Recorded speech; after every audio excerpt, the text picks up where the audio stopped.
Hello friends, welcome to rainbow feast. இன்றைக்கி நம்ம பார்க்க போகிறது முறுக்கு ரெசிபி தான். இன்ஸ்டன்ட் ரைஸ் ஃப்ளவரை வச்சு எப்படி ஈஸியாக முறுக்கு செய்யலான்னு பார்க்கலாம். இந்த முறுக்கு செய்கிறதுக்கு இடியாப்ப மாவு தான் வேணும்னு அவசியம் இல்லை. கடைகளில் வாங்குகிற எந்த அரிசி மாவாக இருந்தாலும் பரவாயில்ல. ஆனால் மாவு மட்டும் கொஞ்சம் நைஸாக இருக்க மாதிரி பார்த்துக்கோங்க. நான் இன்றைக்கி நார்மல் அரிசி மாவு தான் யூஸ் பண்ணுறேன், இடியாப்ப மாவு கிடையாது. பாருங்கள் எவ்வளோ கிறிஸ்பியாக இருக்குதுன்னு. இப்போ வாங்க எப்படி செய்யலான்னு பார்க்கலாம். இப்போ ஒரு மிக்சிங் பவுலில் 2 கப்பு அரிசி மாவை சேர்த்துக்கிறேன். அப்புறம் ஒரு கடாயில் உளுந்த பொறுமையாக ஸ்லோ ஃப்ளேமில் வச்சு நல்லா வறுத்துட்டு பொடி பண்ணி நல்லா ஜலிச்சு 3 டேபிள் ஸ்பூன் இதில் ஆட் பண்ணிக்கிறேன். அப்புறம் பொட்டுக்கடலை மாவு 2 டேபிள் ஸ்பூன். இது கடாயில் வறுக்கணும்னு அவசியம் இல்லை, சும்மா மிக்சியில் போட்டு பொடி பண்ணி ஜலிச்சு இதில் சேர்த்துக்கோங்க. அப்புறம் 1 டீஸ்பூன் உப்பு, 1/4 டீஸ்பூன் பெருங்காயத்தூள், 1/2 டீஸ்பூன் ஜீரகம், 1 டேபிள் ஸ்பூன் வெண்ணெய் இல்லைன்னா டால்டா கூட சேர்த்துக்கலாம். இப்போ இது எல்லாத்தையும் சேர்த்துட்டு கையாலேயே நல்லா மிக்ஸ் பண்ணிக்கலாம். நம்ம சேர்த்துருக்க வெண்ணெய் அரிசி மாவோடு சேர்ந்து நல்லா மிக்ஸ் ஆகி வரணும். இப்போ இது நல்லா மிக்ஸ் ஆன பிறகு இதில் கொஞ்சம் கொஞ்சமாக தண்ணி ஊற்றி நல்லா பிசைஞ்சிக்கலாம். மாவு ரொம்ப கெட்டியாகவும் இருக்கக்கூடாது, ரொம்ப தளராகவும் இருக்கக்கூடாது.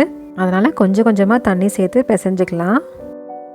நான் இன்றைக்கி இந்த மாவில் வெறும் ஜீரகம் மட்டும்தான் சேர்த்துருக்கேன். உங்களுக்கு வேணும்னா இதில் எள்ளும் ஓமமும் ஆட் பண்ணிக்கலாம். இன்னுமே முறுக்கு நல்லா வாசனையாக டேஸ்ட்டாக இருக்கும். இப்போ இந்தளவுக்கு மாவு நல்லா டைட்டாக பிசைஞ்ச உடனே நம்ம 2 டேபிள் ஸ்பூன் சூடு பண்ண எண்ணெய் ஆட் பண்ணிக்கலாம். எண்ணெய் ரொம்ப சூடாக இருக்கக்கூடாது, மீடியமாக தான் இருக்கணும். ரொம்ப சூடாக ஆட் பண்ணோன்னா மாவோட கலர் மாறிடும். அதனால் எண்ணெயோட சூடு மீடியமாக இருக்கிற மாதிரி பார்த்துக்கோங்க.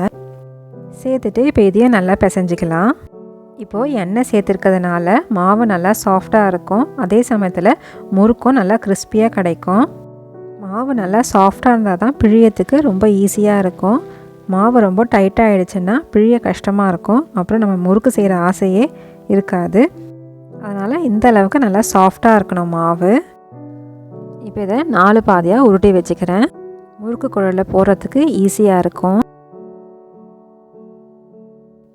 இந்த முறுக்கு செய்கிறதுக்கு இந்த 3 கண்ணு அச்சு இருக்கிறது தான் நான் யூஸ் பண்ண போகிறேன். இது பார்த்திங்கன்னா கையில் பிழியது கிடையாது, சுற்றுறது தான். ரொம்பவே ஈஸியாக இருக்கும் முறுக்கு பிழிகிறது.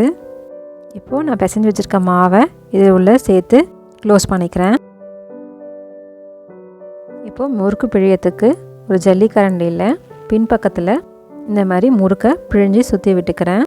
சில பேர் டைரெக்டாக எண்ணெய் கடாயிலே பிழிஞ்சு விடுவாங்க. எனக்கு அந்த அளவுக்கு தெரியாது. அதனால் கரண்டி பின்பக்கத்தில் இந்த மாதிரி பிழிஞ்சு சுற்றி விட்டுக்கிறேன் முறுக்கை. சில பேர் பிளேட்டில் கூட பிழிஞ்சு விடுவாங்க. ஆனால் எனக்கு இதுதான் ஈஸியாக இருக்கும். எடுத்து டைரெக்டாக கடாயில் போட்டுடுவேன். நம்ம முறுக்கு பிழியும் போது இந்தளவுக்கு உடையாமல் கரெக்டாக வரணும். அதே மாதிரி பிழிஞ்ச பிறகு அந்த கடைசி பகுதியை ப்ரெஸ் பண்ணி விடுங்க லைட்டாக. அப்போ தான் முறுக்கு பிரியாமல் இருக்கும்.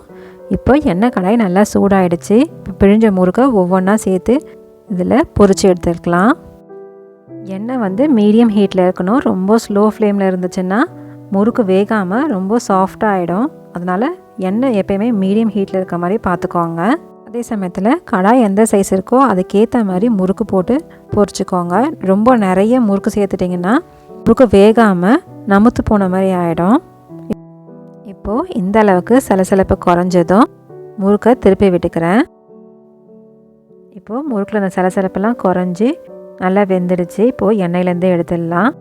முறுக்கு ஒன்று கூட கலர் மாறவே இல்லை. எவ்வளோ வெள்ளையாக கிறிஸ்பியாக இருக்குன்னு பாருங்கள்.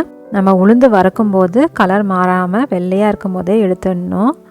அதே சமயத்தில் நம்ம மாவையும் நிறைய பிசைஞ்சு வச்சுக்கக்கூடாது, கொஞ்சம் கொஞ்சமாக தான் பிசையணும். மாவு லேட்டாக கலர் மாறிடும். இப்போது இதே மாதிரியே எல்லா முறுக்கையும் சுட்டு எடுத்துக்கலாம். அவ்வளோதான், நம்மளோட இன்ஸ்டன்ட் முறுக்கு ரெடி ஆகிடுச்சு. உளுந்து மாவும் பொட்டுக்கடலை மாவும் எப்போயுமே ஒரு ஏர்டைட் பாக்ஸில் வச்சுக்கோங்க. வச்சுருந்தா நம்ம ஒரு 1/2 அன் ஹவரில் இதை ஈஸியாக ப்ரிப்பேர் பண்ணிடலாம். இந்த வீடியோவில் கிராம் மெஷர்மெண்ட் கூட கொடுத்துருக்கேன். அதனால் பிகினர்ஸ் கூட இதை ரொம்ப ஈஸியாக ட்ரை பண்ணலாம். உங்களுக்கு இந்த வீடியோ பிடிச்சிருந்ததுன்னா லைக் பண்ணுங்கள், ஷேர் பண்ணுங்கள், சப்ஸ்கிரைப் பண்ணுங்கள். மறக்காமல் இந்த தீபாவளிக்கு இந்த முறுக்கை ட்ரை பண்ணி பாருங்கள். தேங்க்யூ.